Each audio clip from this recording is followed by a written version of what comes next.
அனைவருக்கும் வணக்கம். இன்றைய தலைப்பு திருப்பதி வெங்கடாஜலபதியும் நம்முடைய யாதவர் உறவும் என்பதை பற்றி பார்ப்போம்.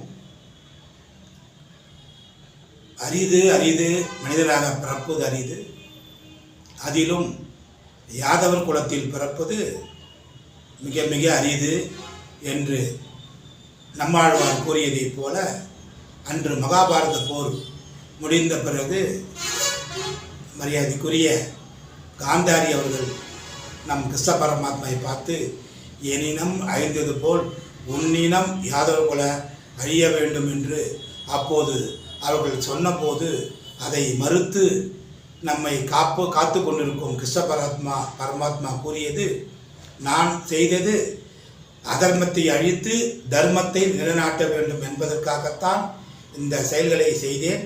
மேலும் என் செயல் விதி மாறி தர்மத்துக்கு எதிராக எப்போதுமே அமையாது.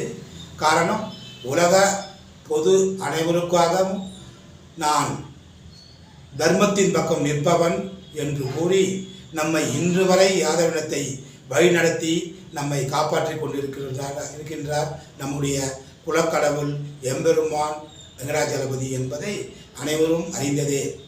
அப்பேற்பட்ட நம் இனத்திற்கு உலக அளவிலேயே இன்று வரை மிகப்பெரிய வருமானமும் உலக புகழ்பெற்ற கோயில் முதலிடத்தில் உள்ள நம்முடைய திருப்பதி வெங்கடாஜலபதி அவர்களுடைய சன்னிதானத்தில் இன்றும் காலை முதல் தரிசனம் சேயுடன் கூடிய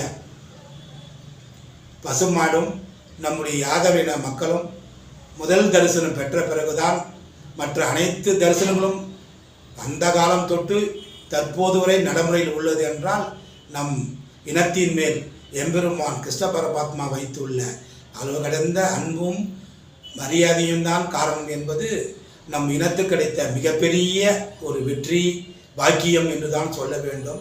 காரணம், ஒரு உண்மையான யாதவன் அடுத்தவர்களுக்கு துரோகம் செய்ய மாட்டான். காரணம், அவன் கிருஷ்ண பரமாத்மாவின் வழியில் வந்தவன், மேலும் மனசாட்சி கட்டுப்பட்டு நடப்பவன், அடுத்தவர்கள் நன்றாக வாழ வேண்டும் என்று நினைப்பவர்.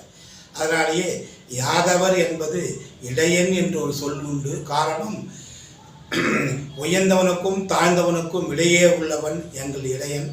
காரணம், எல்லோருக்கும் பொதுவாக நடப்பவன் இந்த இனம் என்ற காரணத்துக்காக தான் இந்த இடையன் என்பதுதான் இன்று யாதவர் எல்லோருக்கும் நல்லவன் என்று சொல்லக்கூடிய அளவுக்கு உலக அளவிலேயே யாதவர் எல்லோருக்கும் நல்லது செய்யும் ஒரு மிகப்பெரிய பொறுப்பை ஏற்றுக்கொண்டு நாம் வாழ்ந்து கொண்டிருக்கிறோம் என்று கூறி, உலக மக்கள் அனைவரும் நல்ல முறையில் வாழ வேண்டும் என்று எல்லாம் அல்ல கிருஷ்ண பரமாத்மா வேண்டி நல்லதே நினைப்போம், நல்லதே நடக்கும். நன்றி. வாழ்க வையகம், வாழ்க வளமுடன். ஓம் நமோ நாராயணா.